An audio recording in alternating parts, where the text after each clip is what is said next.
Hai pecinta sepak bola tanah air. Kali ini Timnas PES akan menyajikan berita pilihan untuk kalian. Di antaranya, tengah berjuang, Venezia tetap dukung CIZ bela Garuda. Daftar pemain Timnas buat ciut mental Vietnam. Martin Paes pastikan dirinya absen di laga lawan Irak dan Filipina. STY beri alasan logis tak dipanggilnya Elkan Bagot ke skuadnya. Jadi simak terus berita Timnas PES selengkapnya.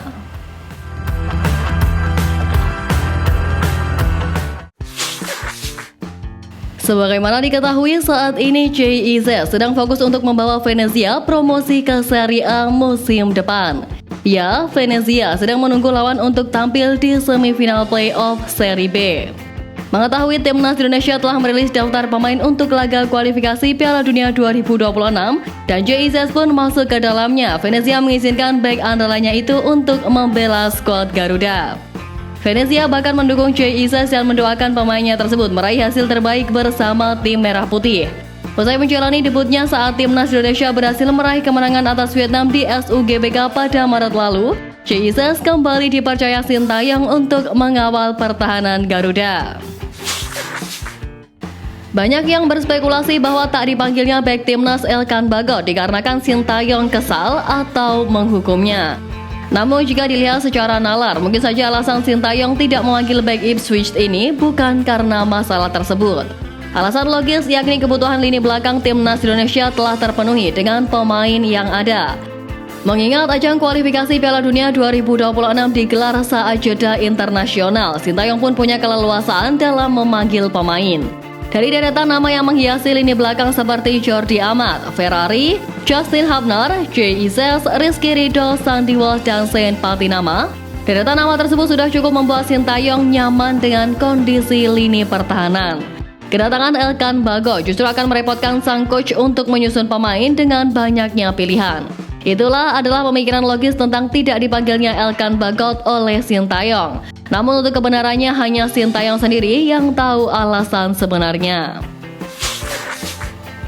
Mantan pemain Timnas Indonesia Alexander Pulalo merasa takjub dengan kualitas yang dimiliki oleh Pratama Arhan. Ia mengakui bahwa Pratama Arhan merupakan salah satu bek kiri terbaik yang dimiliki oleh skuad Merah Putih saat ini. Untuk saat ini Pratama Arhan memang masih menjadi opsi terbaik yang dimiliki Sintayong di sektor bek kiri.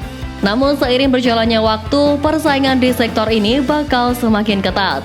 Pasalnya, skuad Garuda sudah memiliki dua pemain keturunan di pos yang sama, yakni Saint Patinama dan Nathan Joaon. Dalam waktu dekat pun, Kelvin Verdong bakal menjadi amunisi terbaru di posisi serupa. Alex berharap para pemain yang berposisi di pos bek kiri bisa bersaing untuk mendapatkan panggilan. Motivasi tinggi juga harus dimiliki agar bisa berkontribusi sebaik mungkin untuk bangsa. Kabar kurang menggembirakan datang dari pemain Timnas Indonesia Justin Hubner. Justin Hubner akan membela klubnya Cerezo Osaka dengan menyambangi markas tim Avispa Fukuoka yang bakal tanding pada Sabtu 18 Mei nanti. Sayangnya perjalanan Justin Hubner itu sedikit terkena hambatan. Diketahui pesawat yang ditumpangi pemain Timnas Indonesia itu hampir saja mendarat di laut. Bahkan Justin pun mengatakan bahwa penerbangannya itu merupakan perjalanan yang paling menakutkan selama hidupnya. Di sisi lain, dalam pantauan aplikasi, pesawat yang ditumpanginya sempat terbang tak sesuai jalur. Belum diketahui pasti kronologi pesawat yang ditumpangi oleh Hubner. Namun yang pasti, Justin Hubner baru saja mengunggah story Instagram soal pemanggilan pemain Timnas Indonesia, yang artinya kondisi Justin Hubner dipastikan masih baik-baik saja. Untuk diketahui, Justin Hubner setidaknya masih akan membela 4 laga lagi bersama Cerezo Osaka sebelum ia terbang menuju Indonesia demi membela skuad Garuda di kualifikasi Piala Dunia 2026 zona Asia. Dalam daftar 22 pemain yang dipanggil pelatih Sintayong, terdapat beberapa nama reguler yang tidak dipanggil. Salah satunya adalah pemain yang memperkuat Bayangkara FC pada akhir BRI Liga 1 musim ini, Witan Sulaiman. Usut punya usut tidak dipanggilnya nama Witan Sulaiman bukan karena alasan teknis, melainkan yang bersangkutan bakal naik haji di akhir Mei. Selain itu, tak ada nama Ramadan Sananta di jajaran pemain depan. 4 pemain di sektor ini yang dipanggil hanyalah Dimas Derajat, Ragnar Oratmangun, Egy Maulana Fikri, dan Rafal Struik. Padahal Sananta sebelumnya turut bermain saat timnas Indonesia menghadapi Vietnam pada Maret lalu. Namun manajer Persis Solo Karul Basalamah memastikan bahwa timnya tetap menghormati keputusan tersebut. Menurutnya, pemilihan pemain untuk memperkuat timnas Indonesia sepenuhnya berada dalam wewenang Sintayong sebagai pelatih kepala. Kehadiran Martin Paes untuk mengisi posisi kiper utama timnas Indonesia untuk laga kontra Irak dan Filipina pada 6 dan 11 Juni mendatang sangat diharapkan oleh pecinta sepak bola tanah air. Namun dalam pengumuman pemanggilan pemain, pelatih Sintayong baru menyertakan 22 nama, di mana cuma 2 kiper yang dipanggil yakni Adi Satrio dan Hernando Ari Sutaryadi. Banyak spekulasi bahwa 1 slot kiper dikosongkan untuk Martin Paes yang tengah melakukan perubahan asosiasi dari KNVB ke PSSI. Namun teranyar Martin Paes pun membuyarkan semua spekulasi tersebut. Dia mengisyaratkan belum bisa tampil untuk skuad Garuda dalam waktu dekat. Terlepas dari kabar mengecewakan itu, timnas Indonesia tengah bersiap untuk menghadapi 2 laga krusial di grup F putaran kedua kualifikasi Piala Dunia 2026 zona Asia yang akan berlangsung di Stadion Utama Gelora Bung Karno, Jakarta.